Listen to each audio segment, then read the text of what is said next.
Florence, Italy, a city renowned for art, culture, and Renaissance beauty.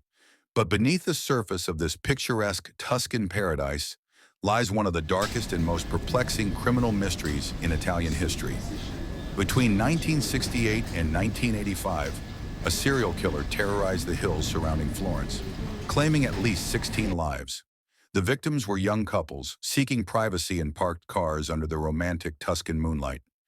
They called him Il Mostro di Firenze, the Monster of Florence. This is his story. August 21st, 1968, a summer night in the Florentine countryside, Barbara Locci, a married woman, was found dead in her car alongside her lover, Antonio Lo Bianco. Both had been shot at close range. Barbara's 6-year-old son was discovered alive in the back seat, traumatized but unharmed. At first, investigators believed this was a crime of passion. Barbara's husband was arrested and convicted. Case closed, or so they thought. 6 years later, September 1974, another couple, Pasquale Gentilcore and Stefania Pettini, murdered in their parked car in the countryside.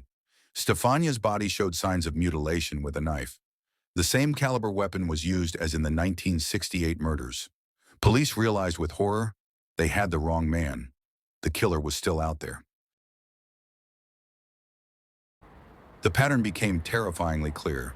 The monster targeted young couples in isolated lovers' lanes. He always struck on moonless nights or weekends. His weapon, a .22 Beretta pistol. His signature, brutal knife mutilations, particularly targeting female victims. 1981 brought 3 attacks, then 2 more in 1982. Each crime scene revealed the same chilling precision, the same gun, the same rage. Florence was gripped by fear.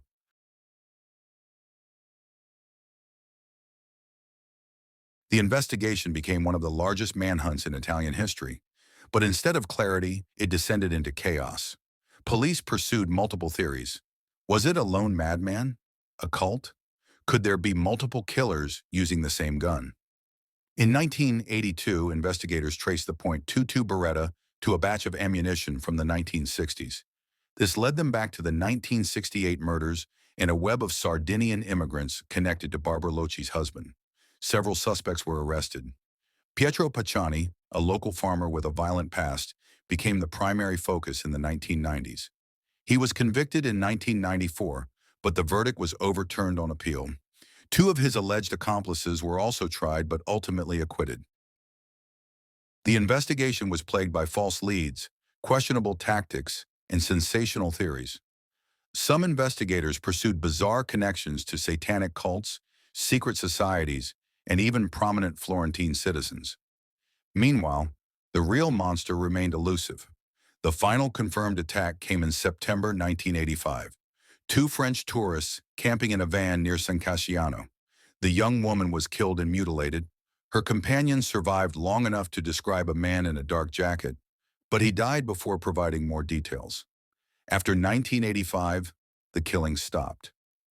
Had the monster died, been imprisoned for another crime, or simply decided to stop? To this day, nobody knows.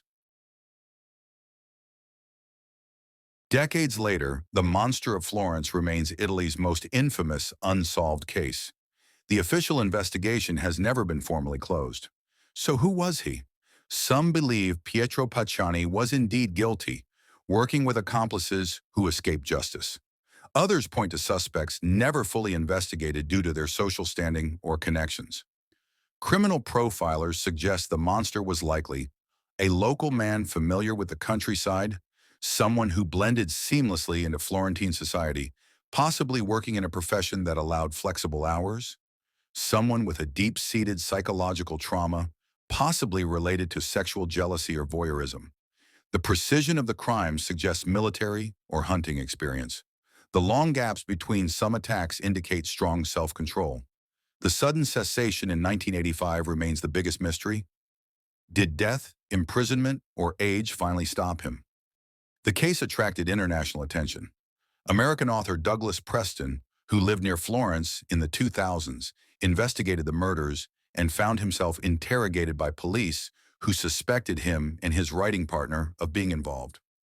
Their book exposed the investigation's flaws and kept the case in the public eye. The monster's legacy extends beyond the body count. The case revealed deep problems in Italian investigative practices, the dangers of tunnel vision in police work, and how sensationalism can derail justice. For the families of the victims, there has been no closure.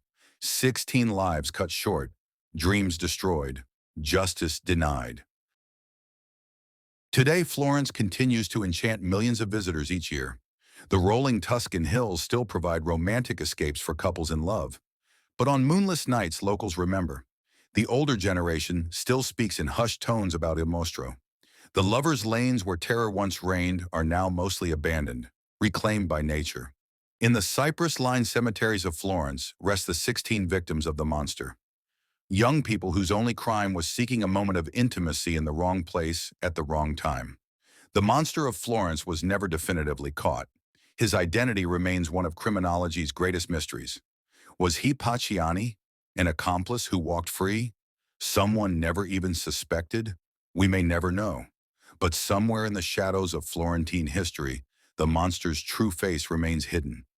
A reminder that some darkness never fully comes to light. If you need more of this stories, like and subscribe to this channel.